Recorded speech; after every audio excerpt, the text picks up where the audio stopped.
Paralympic உயரம் தாண்டுதல் போட்டியில் தங்கம் வென்ற மாரியப்பன் இன்று அவரது சொந்த ஊரான சேலம் மாவட்டம் பெரியவடகம்பட்டிக்கு திரும்பினார்.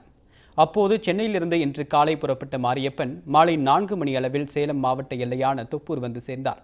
அங்கு மாவட்ட ஆட்சியர் சம்பத் தலைமையில் மாவட்ட நிர்வாகம் சார்பாக மாரியப்பனுக்கு உற்சாக வரவேற்பு அளிக்கப்பட்டது. ஊர் பொதுமக்கள், அரசு அதிகாரிகள், விளையாட்டு வீரர்கள், உறவினர்கள் என்று அனைவரும் திரண்டு மாரியப்பனுக்கு வரவேற்பு அளித்தனர். மாரியப்பனுக்கு பொன்னாடை அணிவித்து அவர்கள் கௌரவித்தனர். இதனைத் தொடர்ந்து சேலம் செல்லும் தேசிய நெடுஞ்சாலையில் சில கிலோமீட்டர் தொலைவு திறந்த வேனில் தாயார் சரோஜாவுடன் சென்ற மாரியப்பனை வழிநெடுங்கிலும் பொதுமக்கள் வரவேற்றனர். தீவட்டிப்பட்டியில் பட்டாசு வெடித்தும் மேல தாளங்களை இசைத்தும் ஊர் மக்கள் ஆரவாரப்படுத்தினர்.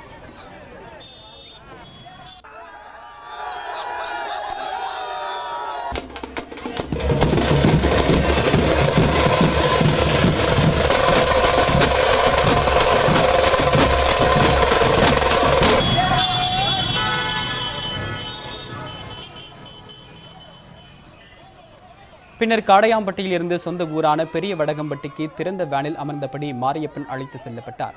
பெரிய வடகம்பட்டியில் கூடியிருந்த ஊர் பொதுமக்கள் மாரியப்பனுக்கு ஆரத்தி எடுத்தும் பட்டாசு வெடித்தும் வரவேற்பு அளித்தனர்.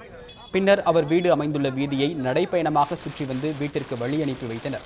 பின்னர் சேலம் தபால் துறை சார்பாக மாரியப்பனின் புகைப்படம் பதித்த மை ஸ்டாம்பும் வெளியிடப்பட்டு கௌரவிக்கப்பட்டது. இத்துடன் இந்தியா முழுவதும் இருந்து தபால் துறைக்கு வரப்பெற்ற வாழ்த்து மின் அஞ்சல் மாரியப்பனிடம் ஒப்படைக்கப்பட்டது.